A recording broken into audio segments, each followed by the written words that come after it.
미국에서 폭염 속에 일하는 근로자들이 열사병 피해를 입지 않도록 보호하는 규정이 처음으로 도입됩니다. 올가을 미국 신입생들의 76%가 학비 보조액을 보고 최종 입학 대학을 선택한 것으로 조사됐습니다. 제롬 파월 연방준비제도 의장은 물가 잡기에서 진전을 보고 있지만 금리 인하까지는 더 기다려야 한다는 입장을 보였습니다. 미국 세입 가구의 32.5%는 한 달 렌트비가 $5,000를 넘는 것으로 조사됐습니다. 독립기념일 워싱턴 DC와 메릴랜드, 버지니아에서 펼쳐지는 다양한 축제와 불꽃놀이 명소들을 알아봤습니다.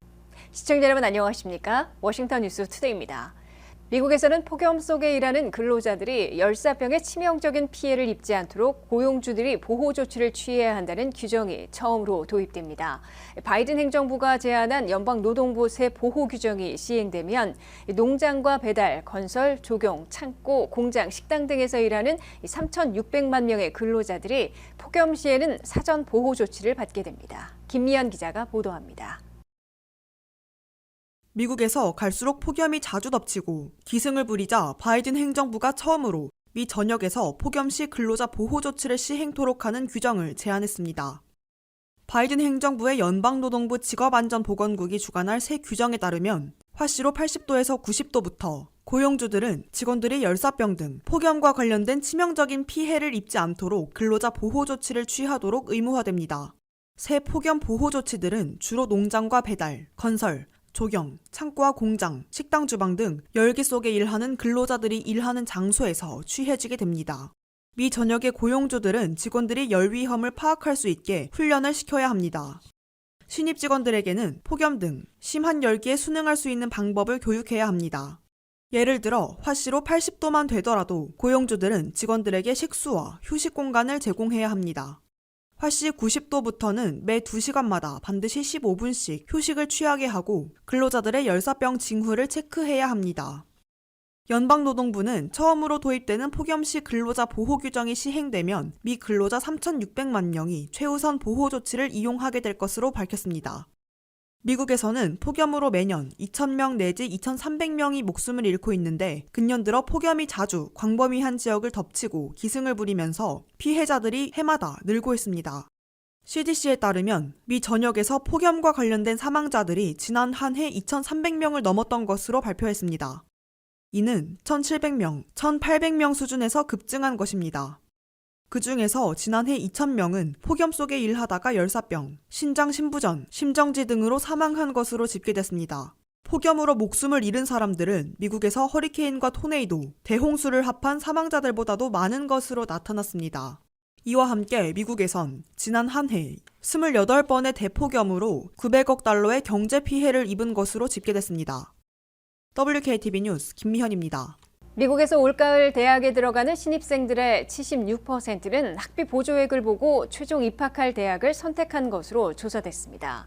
그중에 44%는 $5,000를 더 받을 수 있다는 이유로 입학할 대학을 바꾼 것으로 답했습니다. 류령화 기자가 보도합니다.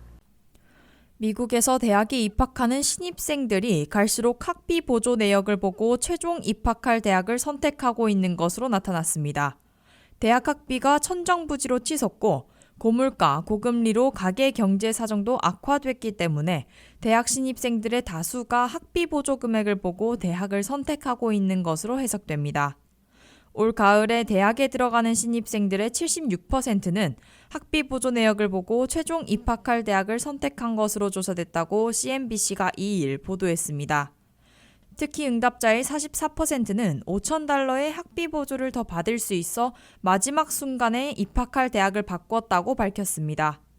특히 대학생들은 졸업 후에 갚지 않아도 되는 연방 무상보조인 펠그랜트와 주정부 무상그랜트, 장학금, 근로장학금인 워크스터디로 얼마를 무상보조받을 수 있는지, 총 학비에서 이를 빼고 얼마를 융자받아야 하는지를 계산해보고 최종 대학을 선택하고 있는 것으로 분석됩니다. 이번 대학 신입생들은 부모들의 영향력이나 대학 위치, 캠퍼스 문화, 학위과정 등 다른 요소들보다 학비 보조를 감안한다는 의견이 가장 많은 것으로 나타났습니다.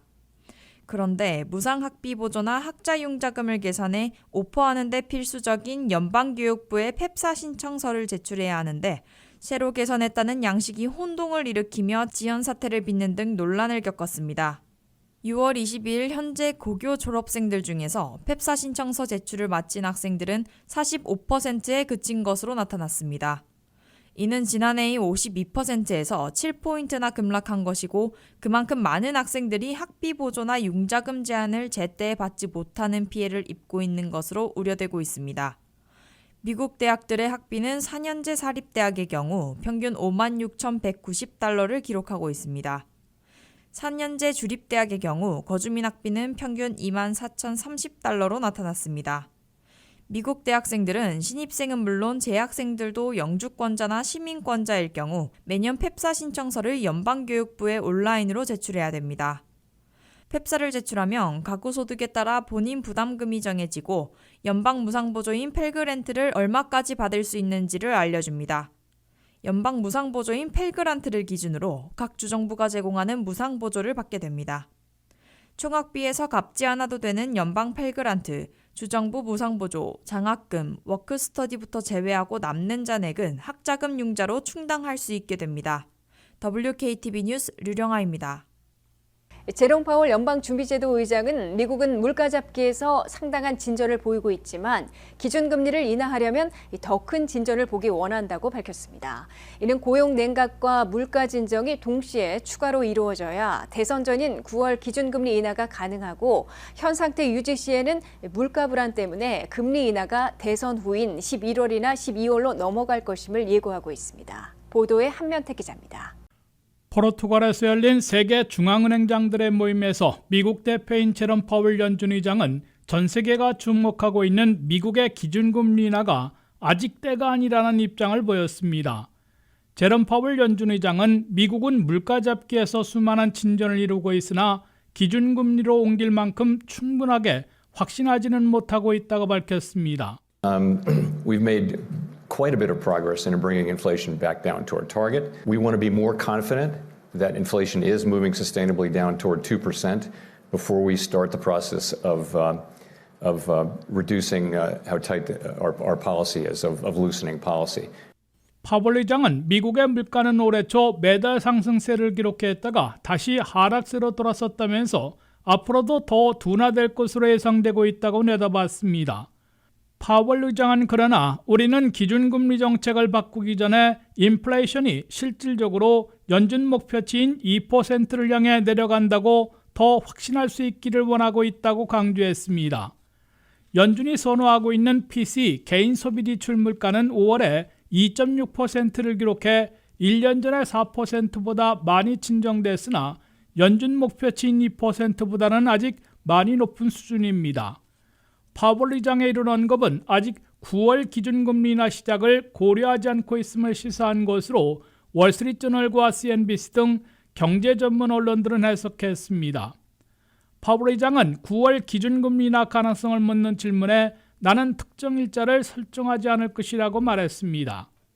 파월 의장을 포함한 연준 멤버들은 물가가 소폭 진정되는 동시에 고용이 건전한 증가를 계속하면은 기준금리 인하를 서두를 수 없어 대선 전인 9월 18일에는 어렵고 대선 후인 11월 7일이나 12월 18일에나 한 번 금리 인하를 단행하게 될 것으로 예고하고 있습니다. 반면에 물가 진정이 지속되고 고용이 눈에 띄게 냉각되면 기준금리 인하 시기를 9월 18일로 앞당기고 그럴 경우 올해 한 번이 아니라 12월에 또 한 번 모두 두 번이나 하게 될 것으로 시사하고 있습니다. 파월 의장을 비롯한 연준 멤버들은 기준금리를 너무 빨리 인하하기 시작하면 물가를 다시 흔들리게 위협하게 돼 그동안 11번이나 탄핵해온 물가 잡기를 위한 금리 인상을 수포로 돌아가게 만들 것으로 우려하고 있습니다. 그러나 너무 늦게 기준금리 인하를 탄행하면 불필요하게 경제회복과 성장에 타격을 입히게 될 것으로 걱정하며 균형과 타이밍 잡기에 애쓰고 있습니다. 이에 따라 연방준비제도는 5일에 발표되는 6월 고용지표와 11일에 나올 6월 CPI, 소비자 물가 지수 등을 더 보고 기준금리 인하 시기를 대선 전이냐 아니면 대선 후인지를 결정하게 될 것으로 예상되고 있습니다. WKTV 뉴스 한면택입니다. 미국의 세입 가구 4,424만 가구 중에 3분의 1이나 되는 32.5%는 한 달 렌트비가 $5,000를 넘는 것으로 조사됐습니다. 월세 $5,000가 넘는 럭셔리 렌트 주택들이 가장 많은 곳은 캘리포니아 어바인과 로스앤젤레스이며 수도권에선 알링턴이 10위, 워싱턴 DC가 11위로 약 30%에 육박하고 있습니다. 미국에서 세입자들은 주로 아파트먼트에 새 들어 사는 것으로 생각할 수 있으나 세 가구당 한 가구는 월세가 $5,000를 넘는 럭셔리 주택에 새 들어 살고 있는 것으로 나타났습니다. 미국의 전체 세입 가구는 4,424만 가구에 달하고 있습니다. 그중에서 32.5%인 1,437만 가구는 월세가 $5,000를 넘고 있고 대부분 싱글홈, 단독주택으로 집계됐습니다. 미 전역에서 월세 $5,000를 넘는 럭셔리 세입 가구들이 가장 많은 곳은 캘리포니아 어바인으로 전체 세입 가구에서 무려 73.6%를 차지하고 있습니다. 심지어 11.5%는 월세가 $10,000를 넘고 있는 것으로 나타났습니다. 2위 로스앤젤레스는 59%가 월세 $5,000 이상이고 29%는 $10,000를 넘고 있습니다. 3위 보스턴은 42.7%가 $5,000 이상이고 2.8%는 $10,000 이상으로 집계됐습니다. 4위 샌디에고는 40.7%가 $5,000 이상, 7.9%는 $10,000 이상의 월세를 내고 살고 있습니다. 5위는 애나하임으로 40.2%는 $5,000 이상, 9.3%는 $10,000 이상으로 나타났습니다. 6위 샌프란시스코는 37%가 월세 $5,000 이상, 12.3%는 월세 $10,000 이상을 내고 있습니다. 1위에서 6위까지 보스턴 한 곳을 제외하고 5군데는 모두 캘리포니아에 있습니다. 7위는 호놀룰루, 8위는 애리조나 스콧데일, 9위는 플로리다 마이애미로 집계됐습니다. 워싱턴 수도권에서 럭셔리 렌트 가구가 많은 지역은 북버지니아의 알링턴과 워싱턴 DC인 것으로 나타났습니다. 알링턴은 11호 전체 세입자의 29.97%가 월세 $5,000 이상을 내고 있고 3.3%는 월세 $10,000 이상을 내고 새 들어 살고 있습니다. 11위 워싱턴 DC는 29.09%가 월세 $5,000 이상, 2.55%는 월세 $10,000 이상을 내고 있습니다. 7월 4일 독립기념일, 미 전역에선 화려한 불꽃놀이가 펼쳐지는데요. 이곳 워싱턴 DC에도 밤하늘의 스노울 불꽃놀이 쇼를 보기 위해 수천 명의 인파가 몰릴 것으로 예상됩니다. 워싱턴 DC뿐만 아니라 메릴랜드, 버지니아 곳곳에서도 다양한 독립기념일 축하 행사들이 열리는데요. 가까운 곳에서 즐길 수 있는 축제들을 안혜린 기자가 알아봤습니다.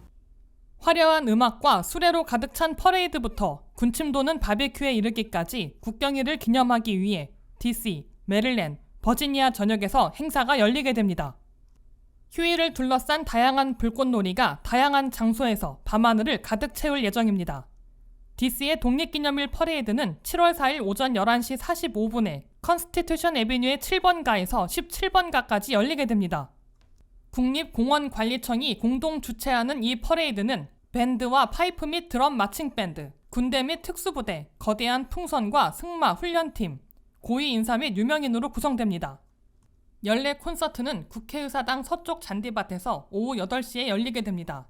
이 행사는 무료이며 대중에게 공개됩니다. 미국에서 가장 화려한 연례 불꽃놀이는 오후 9시 9분에 시작되며 가장 장관을 이루는 불꽃놀이 중 하나이고 리플렉션 풀 양쪽에서 시작됩니다. 메릴랜드의 오션시리의 보드워크에서 불꽃놀이를 관람할 수 있습니다. 공연은 오후 9시 30분에 시작해서 근처에 있는 노스사이드 파크에서도 불꽃놀이를 볼 수 있습니다. 독립기념일을 앞두고 체서픽 비치 마을은 7월 3일 수요일에 불꽃놀이를 개최해 하루 먼저 볼 수 있습니다. 우천시 7월 6일 토요일에 피싱 크릭 브릿지와 켈람스 필드, 베테랑스 메모리얼 파크 또는 해안가를 따라 다른 인근 명소에서 관람할 수도 있습니다.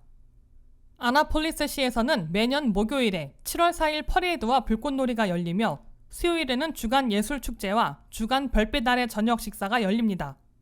버지니아의 비엔나 독립기념일 축하 행사는 올해 7월 2일 화요일에 어린이 활동, 라이브 음악, 푸드트럭 및 오후 9시 30분에 시작하는 15분간의 불꽃놀이로 열리게 됩니다. 북부 버지니아에서 가장 큰 불꽃놀이 중 하나인 셀러브레이트 아메리카가 7월 4일 목요일 오후 3시부터 시작되는 축제와 함께 돌아왔습니다.